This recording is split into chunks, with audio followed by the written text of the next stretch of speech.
So I just wanted to go over the examples that we didn't get to earlier in class today. These are kind of the washer type examples where you're going to be missing some volumes when you do your revolutions. So we'll start with example 6, and I have the kind of general volume formula written out here for like our washer method. So we're going to be looking for like an outer and an inner function here. So this is the region. I already sketched the y is equal to x squared and y is equal to x. This is the region that I have enclosed, and we want to revolve that about the line y is equal to 2. So I'll go ahead and sketch that in.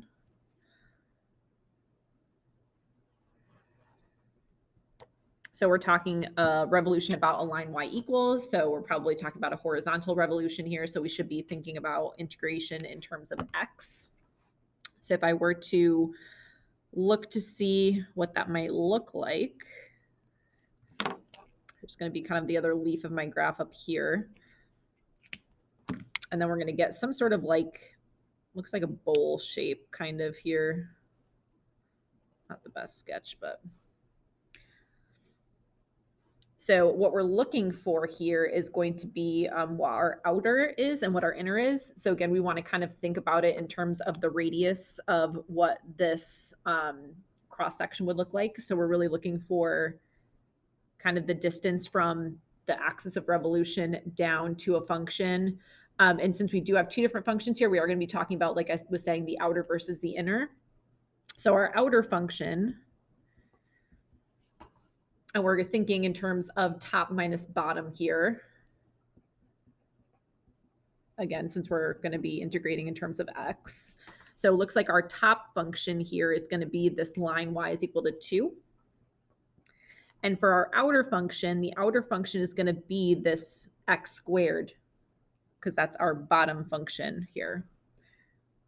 So top is going to be y is equal to 2. My bottom, my outer, is going to be this x squared.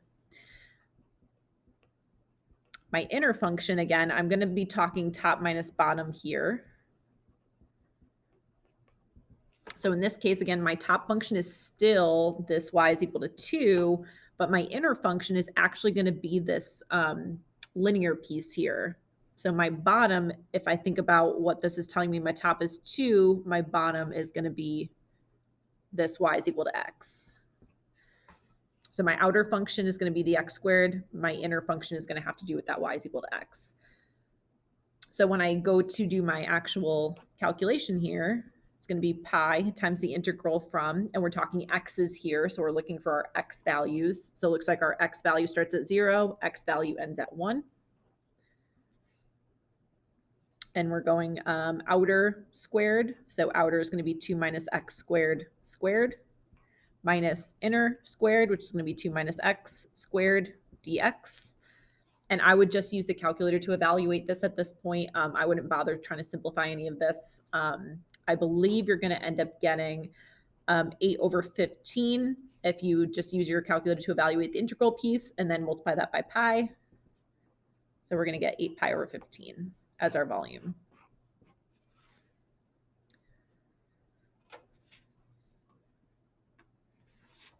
Okay. So our next example has to do with revolving the curve or the region enclosed by the curve y is equal to 1 over x, y is equal to 0, and x is equal to 1 and x is equal to 3 about the line y is equal to -1. So I already have my region sketched out here. So that's my y is equal to x. Here's my x is equal to 1 and x is equal to 3. Here's my y is equal to 0. And then I'm going to sketch in my line that I'm revolving about. So that's going to be the line y is equal to -1.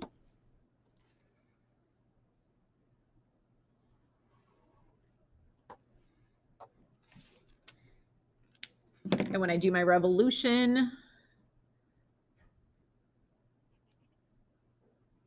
it's going to look something like this on the other end.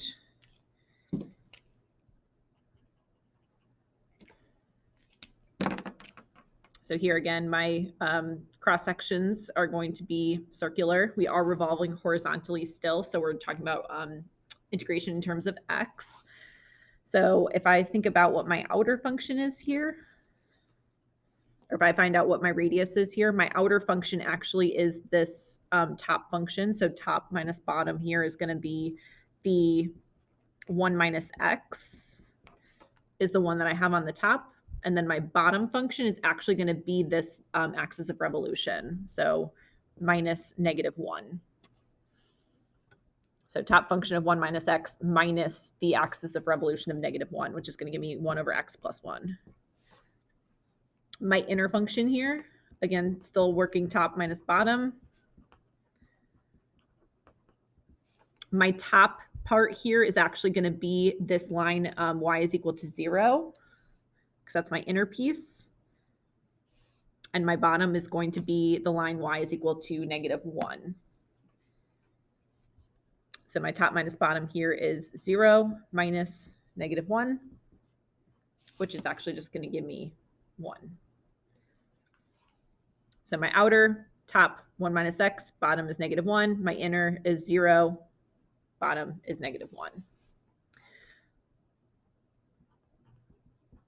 So I'll go ahead and set up my volume. So pi times the integral, I'll do my top of 1 over x plus 1 squared minus 1 squared dx. And if we're talking about the x values that we're looking between the x value of 1 and the x value of 3. And again, you don't need to simplify this at all. If you wanted to do like the 1 squared and just make this into the quantity of 1 over x plus 1 squared minus 1 dx, you can definitely do that. Use your calculator to evaluate this piece here. I don't think that's going to give you anything that's going to actually turn into a fraction nicely. So then when you multiply whatever that number is by pi, I believe your total volume should be about 8.9972. So that would be this number, again, times the pi on the outside. So the volume would be just about under 9.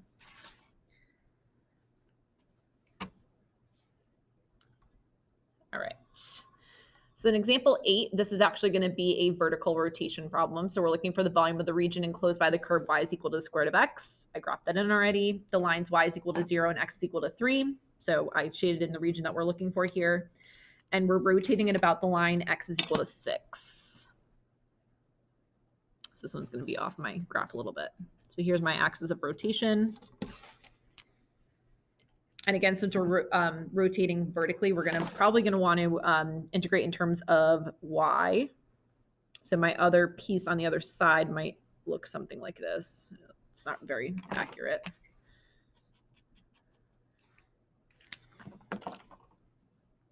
So you're going to get sort of this shape here. And again, our cross sections are definitely going to be circular, but in the case of integrating vertically, we're going to be talking about right minus left functions here.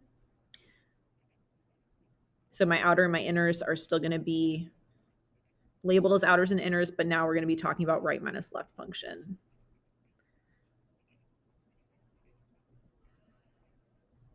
And we're going to write them as x equals in terms of y. So my outer function here, if I kind of look from my axis of rotation, my outer function is going to be the distance from this axis of rotation, because that's going to be my rightmost point here, out to my outermost, which is going to be the square root of x.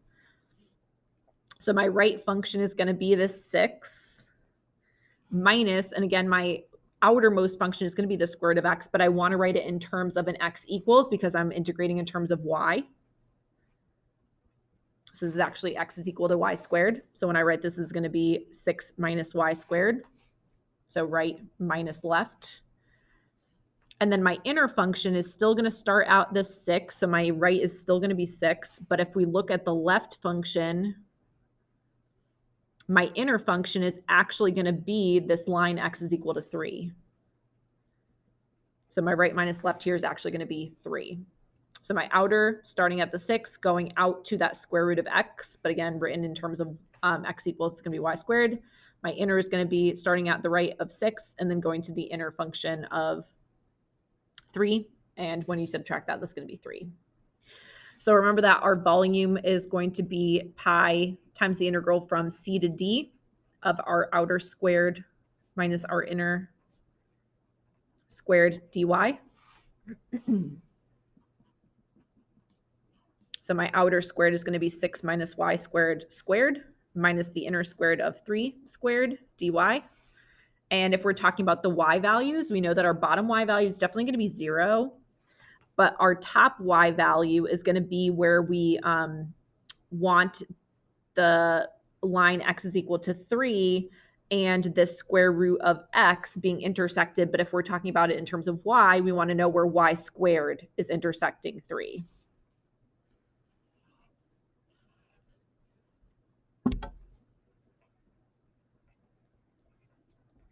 So I'm curious to know, where does y squared meet 3?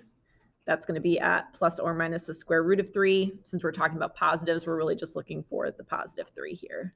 So that's going to be our upper bound of integration. It's going to be the square root of 3.